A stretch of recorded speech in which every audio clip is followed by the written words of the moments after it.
Hi, my name is Billy and I'm one of the Fuji guys. Today, we're going to take a first look at Fujifilm's latest compact system camera, the X-T10. This camera allows you to interchange different lenses and it's compatible with all Fuji's X-mount lenses, including both the XC and XF lenses. We're going to take a look at some of the latest features that this camera has to offer, so please stay tuned. The X-T10 uses a 16 megapixel X-Trans CMOS 2 sensor and EXR processor 2. It's the same sensor and processor combination that's found on the X-T1, so the image quality on this camera is going to be very, very good. In fact, it should be identical to the X-T1. It also shares a lot of features on the X-T1 in terms of the styling as well as the features and functionalities. The major difference between the two cameras really is that the X-T1 still offers weather sealing and that this camera here is a little bit smaller. But other than that, these cameras in terms of features and functions are pretty much identical.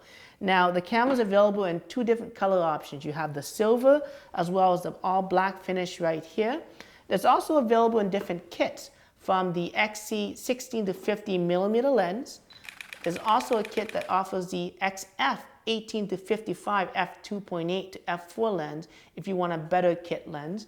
And of course, if you don't want any lenses at all, it also offers a body only kit where you can pick up your own XF or XC lenses, or if you already have or already own a Fuji X mount system, then you can use those lenses on that particular body.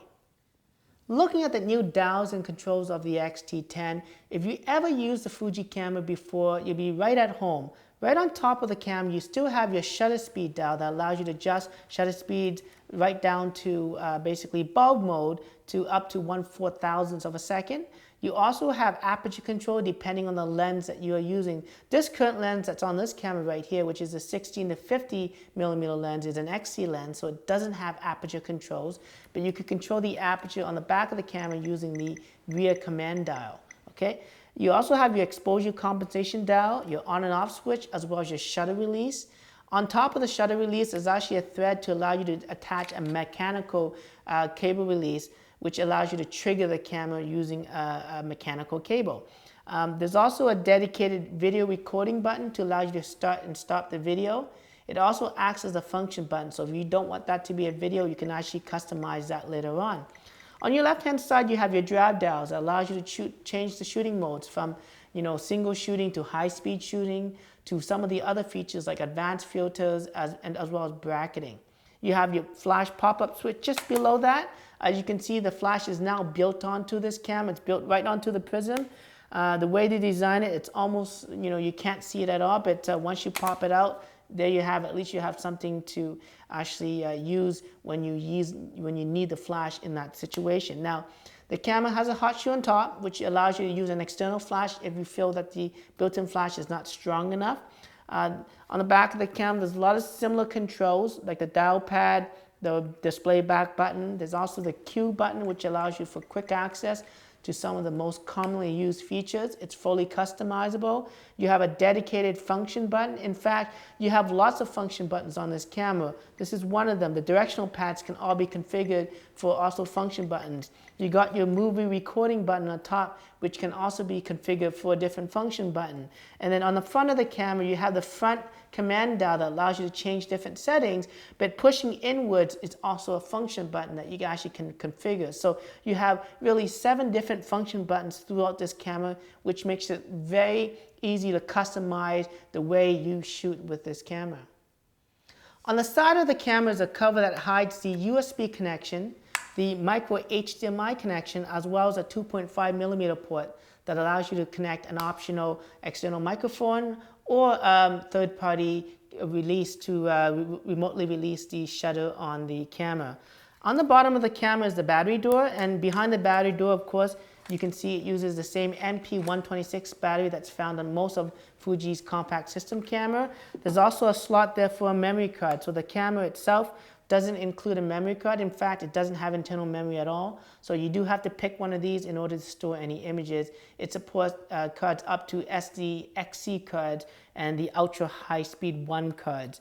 Now the X-T1 does offer a little bit better compatibility in the sense that it supports the ultra high speed 2 cards, and that's again a big difference between this and the X-T1. There's 2 ways to take pictures with the X-T10. You can either use the EVF that's on the top, or you can use the built-in tilting LCD, which offers 920K of resolution. This allows you to shoot at high angles or even shoot at low angles, which it makes it very, very convenient to have. The EVF that's found on this camera uses a 2.36 million dot organic LED display. It's the same display that's found on the X-E2. So unlike the X-T10, the resolution and size of this is slightly smaller, but it's still very manageable and very usable for this style of camera.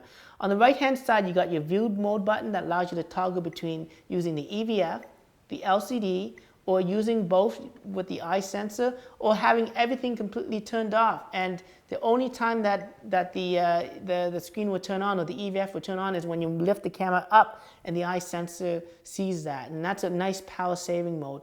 On the left hand side, you also have your diopter adjustment if you're an eyeglass wearer. The X-T10 uses an intelligent hybrid autofocus system that uses both contrast detection as well as phase detection. That's the same type of system that's used on most DSLR cameras that allows for very, very fast focusing.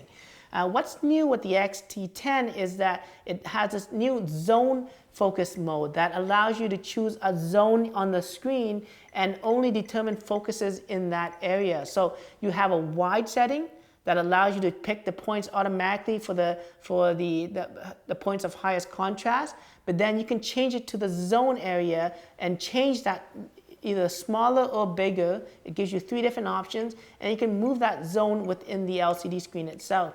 And it makes it a lot easier to track moving subjects. So you don't have to be in a single autofocus. You can also be setting it to the continuous autofocusing, and it allows you to track that subject in that particular zone. And I really like that because it makes it easier for sports style shooting. In addition to that, you have things like face detection, but there's also the eye detection that allows you to autofocus directly on the eye. And having a camera like this with a very large sensor, face detection sometimes is not as accurate. And so using that technology and enhancing it by detecting the eye, you can get a lot more accurate focus now using that type of feature. If you don't want the autofocus system, you can also set the camera to the manual focusing mode and use the manual focus ring on the front of the lens in order to adjust the focus on the camera itself. And it also provides for the manual focus aids like focus peaking and allows you to change the different color options within the menus itself. There's 2 ways to control exposure on this camera. You can set the camera to the manual dial, which by default allows you to change the shutter speeds and the aperture as well as the exposure compensation to adjust the light that comes into the camera. Or you can flip the switch to the automatic mode and the camera does everything for you, including the autofocus. It determines the subject in the scene using face detection, and if you're at the beach and it's backlit, it will automatically detect that and it will tell you to turn on the flash if it needs to. So it's a nice little feature if you want to make this camera into a nice point and shoot. But by flipping the switch back to manual, you now have controls both over shutter speeds and aperture. So the camera is very, very flexible. Now in the automatic mode, if you go into the menu OK button, you can also change the different scene position modes that's available, from things like portrait, landscape, sports, night scenes, etc., etc. So again, like I said, this camera has a lot of flexibility. It allows you to simply take pictures in a point and shoot type of way, but it also has the ability to manually control shutter speeds and aperture in a more traditional way that's found on the majority of X series cameras. One of my favorite features is the wireless capabilities of the X-T10. You can connect this wirelessly to a smart device, whether it's running iOS or Android. By downloading the free Fujifilm camera remote app, you can control the camera from your device by controlling both the shutter speed, the aperture, and even releasing the shutter directly from your device. Now, if the camera is set to the autofocus mode, you also have a live view from the device, and you can tap that live view to set the focus as well. And it's a great little feature if you want to take pictures, whether the camera's on a tripod and you want to be in the shot, whether it's a family gathering, or you do some night photography and you don't want to add shake to the camera. It's a nice feature to have that's built in, and because it connects wirelessly directly to the camera, you don't have to be connected to a network. It also supports home network connections as well, so that you can transfer images from the camera onto a computer by using the PC autosave feature that's on it. The built-in Wi-Fi also allows you to connect to Instax share printers so that you can make Instax print directly from this camera. So it's a great little feature to have with the X-T10. The X-T10 offers a load of features and lots of value for this camera. You got things like full HD video that offers full manual controls in terms of shutter speeds, aperture. You got your external mic controls if you wanted to do that. You also have the ability to change the frame rates from 60 frames, 50 frames, 30 frames, 25 and 24 frames a second, which is a more cinematic-like look to the video. In addition to that, you got a lot of shooting modes like the advanced filter functions, from toy camera, miniature effects to partial color. There's also things like multi-exposure and even a panoramic mode that allows you to shoot motion panoramic pictures. There's also a bracketing feature that allows you to bracket 3 different shots, whether it's exposure bracketing, to white balance bracketing, ISO bracketing. There's even a film simulation bracketing that brackets 3 different types of films that you can set. In fact, the camera has lots of film simulation modes, from things like Velvia, which gives you a more contrasty, punchier color, to things like Astia, which is more subtle, great for taking portrait shots and family shots of people's facing it. Gives you nice skin tones to that.